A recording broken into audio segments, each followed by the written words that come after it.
This video will cover everything in Attack on Titan Season 3, Part 2. I have summary videos for Attack on Titan Season 1 all the way to Season 3 Part 1 up on the channel that you can watch that will lead perfectly into this video.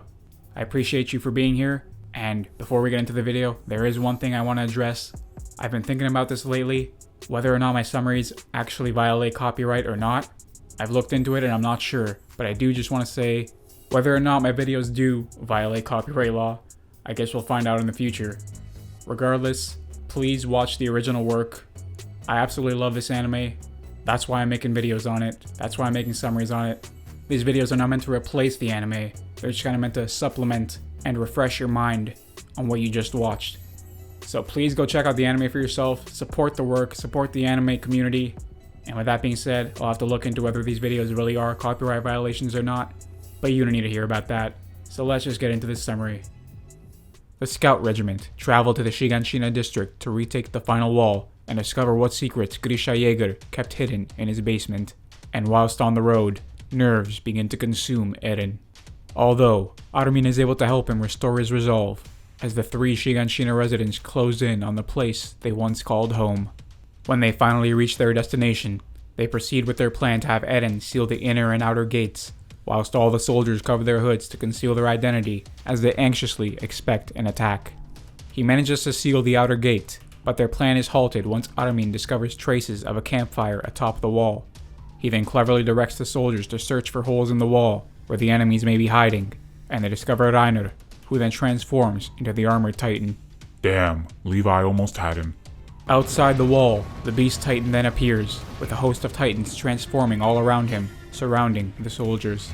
The Beast Titan throws a boulder to plug the inner gate, thus trapping the horses and recruits between the army of Titans and the wall.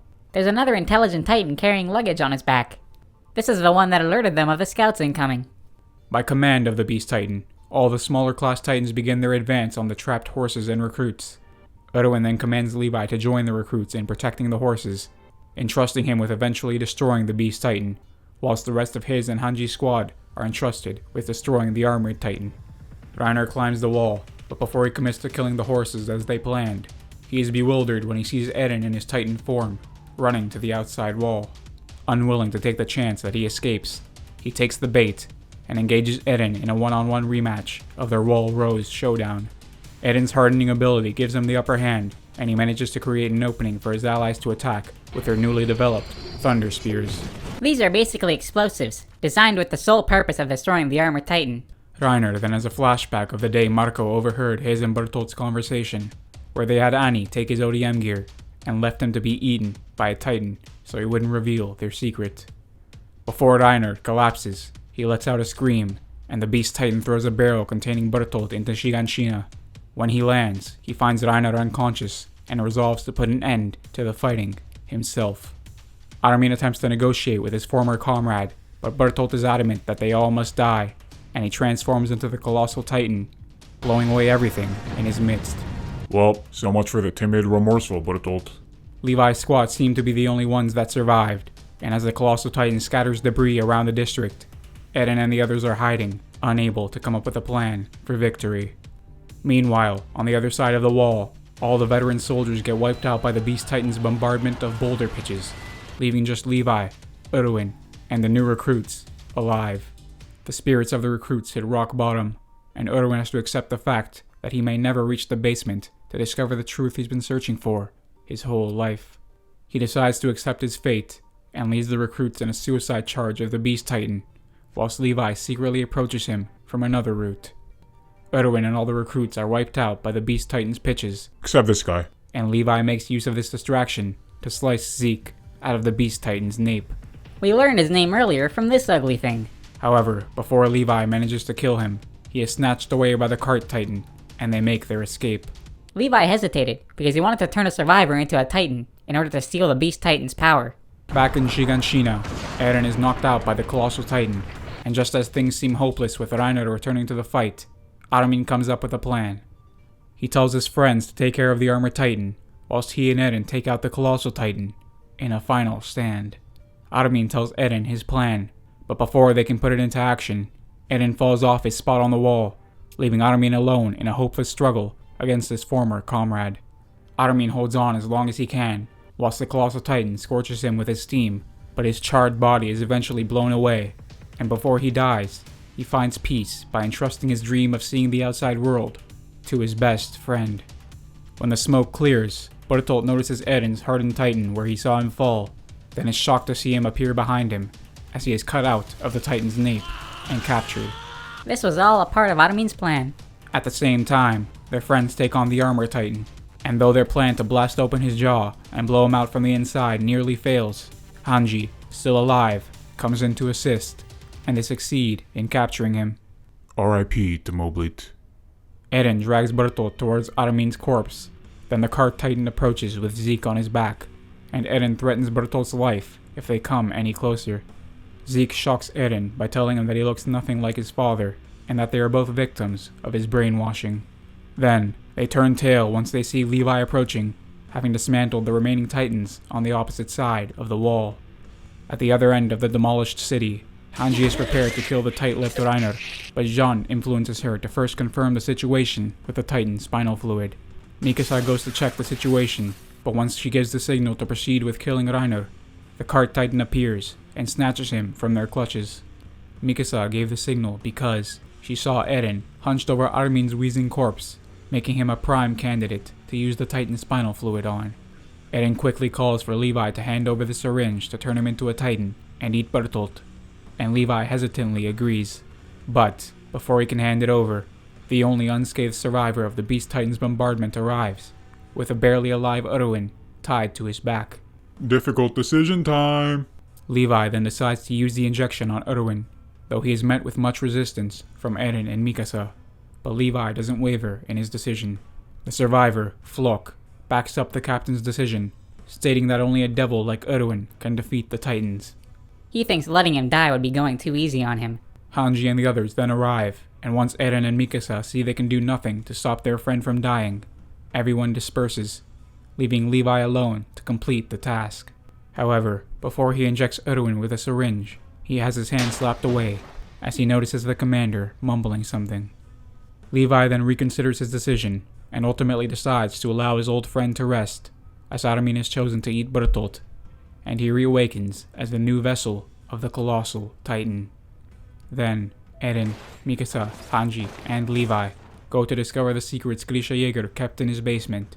So, 5 years after Shiganshina fell, Eren Jaeger and Mikasa Ackerman return to their home, and in their basement find a hidden compartment of books. In the first book is a photograph, on the back of which is a message from Grisha, describing what a photograph is, and explaining that he comes from a place outside the walls, where humanity lives in elegance. Now let's look at the flashback of Grisha's life story. As a child, Grisha lived in a city much more advanced than the walled territories, with his sister and parents. One day, Grisha is beaten by a Marlian officer for leaving the Liberio internment zone without permission. The internment zone is where Eldian people of his race that can turn into Titans, are forced to live. His sister is walked home by the accompanying officer, but the following day is found dead, and Grisha knew in his heart that the officer who walked her home was the one responsible.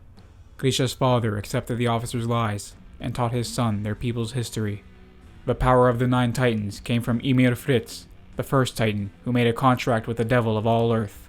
With this power, the Eldian Empire conquered the continent, until the nation of Marley brought 7 of the 9 Titans under their control, and thus won the Great Titan War 80 years ago. The Eldian king at the time retreated to Paradise Island with many of his people, and erected the walls, leaving behind the rest of his people on the continent. Marley allows the Eldians to live amongst them, though with many restrictions and much disdain towards them. Though Grisha disagreed with his father, he continued to live his humble life within the internment zone. Then, one day when running his father's clinic, a man came to him with news of how his sister really died, and from then on, he vowed to restore Eldia to its former glory and take revenge on Marley. They called themselves the Eldian Restorationists and worked towards this goal, with Dinah Fritz, a descendant of the royal family, on their side. Grisha and Dinah married and had a child named Zeke, though after pressuring the child as a hope of Eldia, he saved himself and his grandparents by turning his parents in to Marley public security. The Eldian Restorationists were then all destined to end up as Titans on Paradise Island, but before Grisha could be pushed to his death, he was saved by the owl, the secret informant for the Restorationists.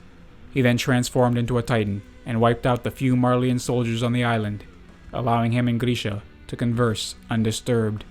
He told him that he would leave him the final task of inheriting his Attack Titan's power, and then taking the Founding Titan's power back from the King of the Walls. He can't do it because people with the power of the 9 Titans die 13 years after inheriting it, and he's on his final year. Oh, and by the way, his name's Eren Kruger. He instructs him to build a family within the walls, in order to save Mikasa, Armin, and everyone else. Excuse me? In present day, the 9 remaining scouts and the military gather to discuss the content of the books and what to make of the power of the Founding Titan that Eren wields.